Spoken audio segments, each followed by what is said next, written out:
자, 그러면 계속해서 4종 관련한 선생님이시죠? 삼보험 이론의 이용욱 교수님 말씀 듣도록 하겠습니다. 역시 박수 한번 부탁드립니다.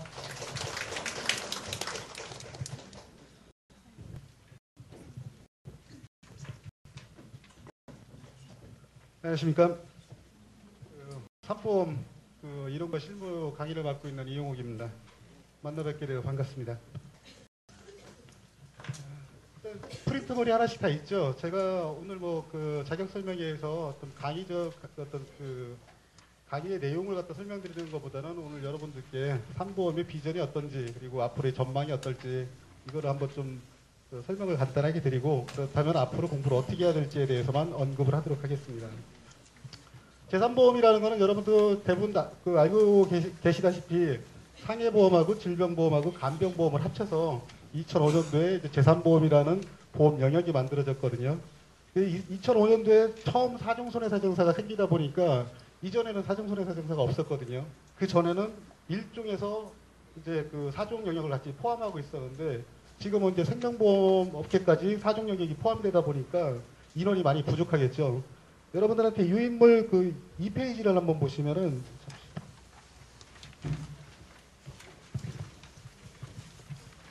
일단 2페이지에 제가 중간 부분을 보면 사중손해사정의 전망에 대해서 제가 간단하게 언급을 좀 해놨거든요. 보면은 지금 우리나라에서 생명보험 회사가 21개가 있고 현재 그리고 손해보험사가 13개사 그리고 외국사가 6개사가 있는데 이 39개 생명보험사 내지는 손해보험사의 장기보험 실사팀 내지는 심사팀에서는 이 사중손해사정사가 반드시 필요하거든요. 근데 현재까지 2005년도부터 해서 올해죠. 올해 130명 제일 많이 뽑았는데 현재까지 모두 합격생만 모두 다 보험사가 확보를 했다고 가정을 한다고 하더라도 560명밖에 안 돼요. 근데 제가 얼마 전에 여기 오기 전에 어제 이제 금감원에 등록된 사중손해사정사, 그러니까 보험회사, 손해보험사에 소속된 사중손해사자의 인원수를 보니까 139명밖에 안 되거든요. 지금 올해까지 모두 토탈 합격한 사중손해사정사 560명 중에서 보험사에 있는 사람이 보험사 소속으로 있는 사람이 4분의 1밖에 안 된다는 얘기거든요. 그 원인은 무엇인가 하면은 저처럼 자격을 따고서 그 보험회사 외부에 있거나 내지는 기존의 자격자분들 3종이 됐든 1종이 됐든 이 자격자분들이 따신 분들이 상당히 많거든요. 그럼 현재 지금 손해보험사가 됐든 생명보험사가 됐든 인원이 턱없이 부족한데 문제는 또 뭐가 있죠? 올 금년도 2005년도 4월 달에 보험업법이 바뀌었죠. 물론 아직 시행령까지 이렇게 공포되지는 않았는데 이제 보험업법이 바뀌면서 의무채용도 이제 4종까지도 지금 넘어가고 있거든요. 그러다 보니까 각 생명보험사 내지는 손해보험사는 기본이었고 생명보험사 내지는 심사 파트가 됐든 장기 조사 파트가 됐든 이쪽에서는 사중손해사정사가 필수적으로 필요하다 보니까 이제 회사 차원에서도 적극적으로 밀고 있고 또 현재 회사에서 부족한 인원을 다 채우지 못하다 보니까 제가 작년에 강의에서 이렇게 합격하셨던 여러분들의 연락이 가끔 됐었는데 제가 되었던 많은 합격생들은 취업이 다 되셨더라고요. 그러니까 금년도 지금 이제 12월 중순인데 11월 이전에 대부분 다 되셨더라고요, 보니까. 그만큼 아직 사중손해사정사의 길은 영역이 넓다. 근데 영역이 넓은 대신에 그만큼 또 경쟁도 치열하죠. 1페이지를 잠깐 보시겠어요? 제가 그린 유인물 없으신가요? 선불 다 하셨다고 하던데, 1페이지를 보시면은, 2009년이죠. 32회 때 보면은 1종부터 4종까지 있는데 응시생이 어디가 제일 많냐면은 4종이 제일 많죠. 2,700명. 금년도 2010년도를 한번 볼까요? 2010년도에는 무려 3,700명, 그 4,000명 가까이가 1차 시험을 응시를 했거든요. 근데 불행스럽게도 또 1차 시험을 합격한 사람은 260명밖에 안 돼요. 이게 무엇을 의미할까요? 업무상, 그러니까 실무상 많이 지금 3,700명 중에 과반수 이상 내지는 대다수의 수험생들은 실무자였을 겁니다. 실무자분들은 시간이 부족해요. 업무하랴, 공부하랴. 그러다 보니까 2010년도에 보험계약법이 약간 조금 평년보다는 조금 더 어려웠거든요. 그래서 거의 무더기로 떨어지다 보니까 6.9%, 260명밖에 못 붙었어요. 어떻게 보면은 올해 2010년도가 사중손해사정사 합격하기는 가장 쉬운 해였다고 볼 수 있는데 그렇다고 내년이 어렵다, 반드시 어렵다고 단정할 수는 없거든요. 올해보다는 조금 더 수월하진 않은 건 당연하겠지만, 그렇다고 하더라도 2014년 되기 이전에, 2014년이 무슨 해죠? 보호법을, 손해상에 대해서 유예기간을 두는 보호법이 개정돼서 시행령으로서 유예기간을 두는 게 2014년까지거든요. 그러니까 2014년까지는 그나마 합격의 길이 좀 넓어져 있다. 여러분들이 2014년 이후에는 재물손해사하고 재물손해사정하고 인손해사정하고 나눠지는 걸 알고 계시죠?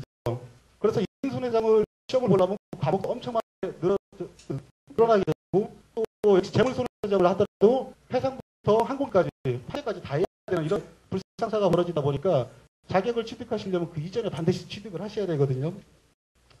그렇다면 이렇게 어려운 시험을 어떻게 어렵다고 포기하면 없잖아요. 또 저희 업무상 필요하거나 취업상 반드시 필요한 건데, 그렇다면 똑같은 시간이 누구에게나 다 24시간이 주어졌는데 어떻게 하면 남들보다 조금 더 효율적으로 공부를 하고 효율적으로 수험 준비를 할 수 있을까? 제가 드릴 수 있는 건 이 부분밖에 드릴 수가 없거든요. 공부는 말 그대로 왕도가 없습니다.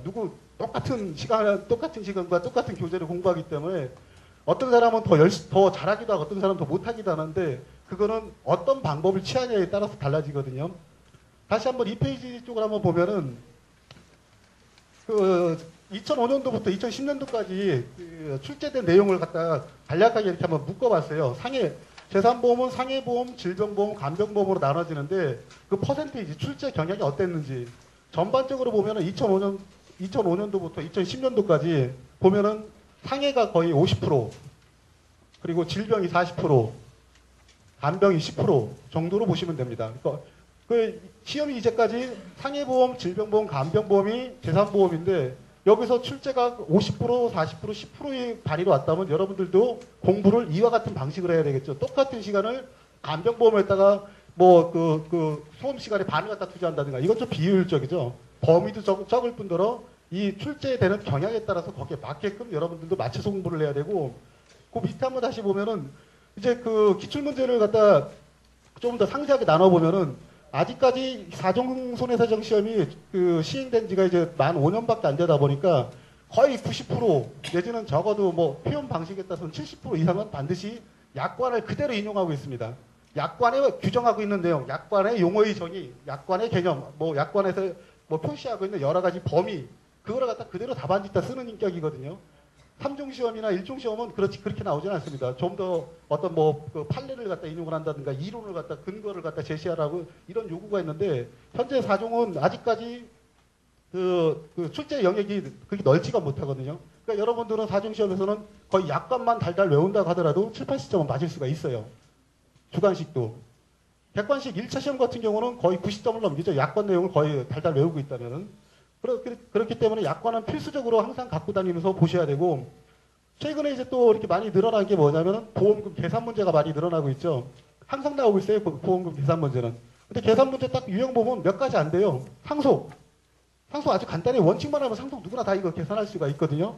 그 다음에 총지음에 대한 비례보상, 이것도 간단하거든요. 이거 거의 초등학교 6학년만 졸업하면은 거기 요율에 따라서 그냥 곱하면 나오는 답이거든요. 어려울 게 없습니다. 또 나오는 게 뭐예요? 장애보험금 되게 단순하죠. 보험가입 금액 곱하기 지급률이니까 그거 곱하기 누가 못하겠어요. 대부분 다 할 수가 있거든요.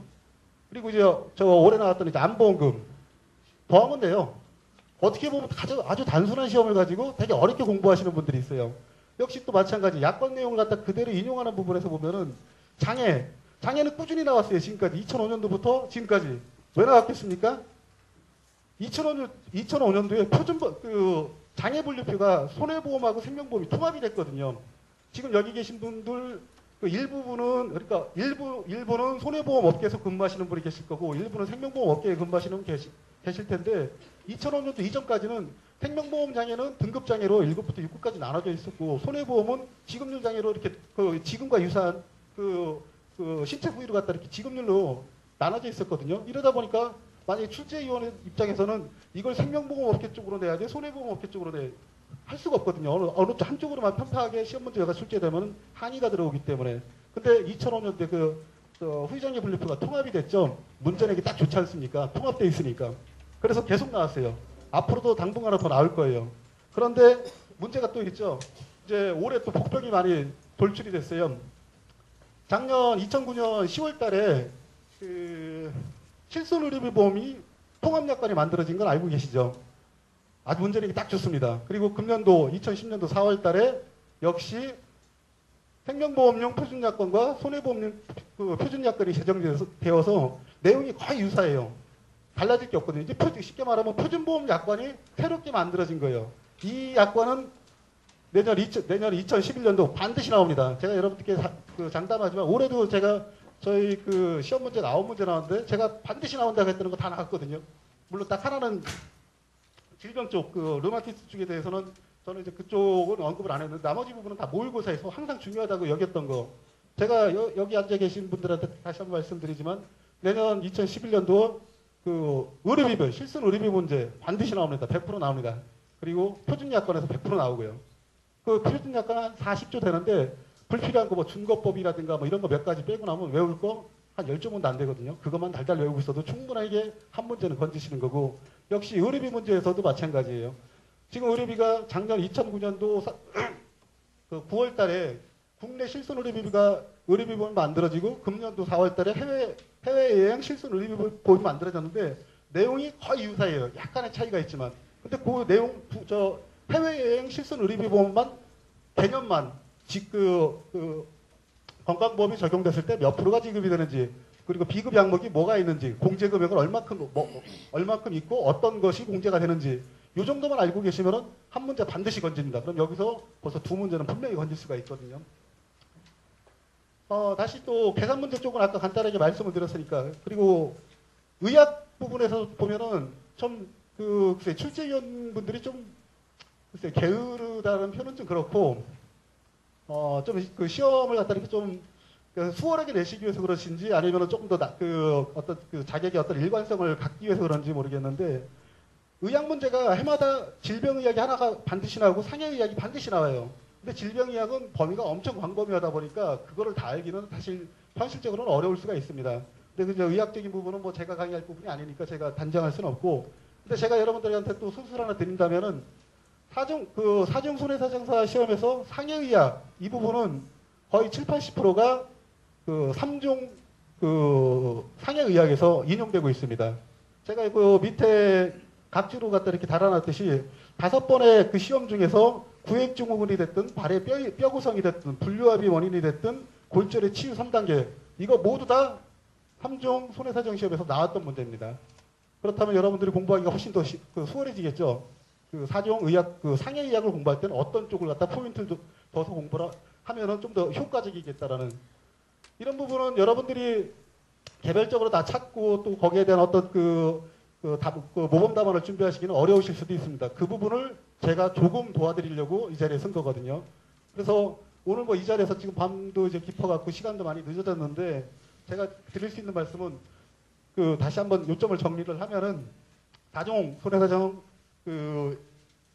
영역은 엄청 넓고 또 아직까지 실무에서 상당히 많이 자격을 필요로 하고 있다.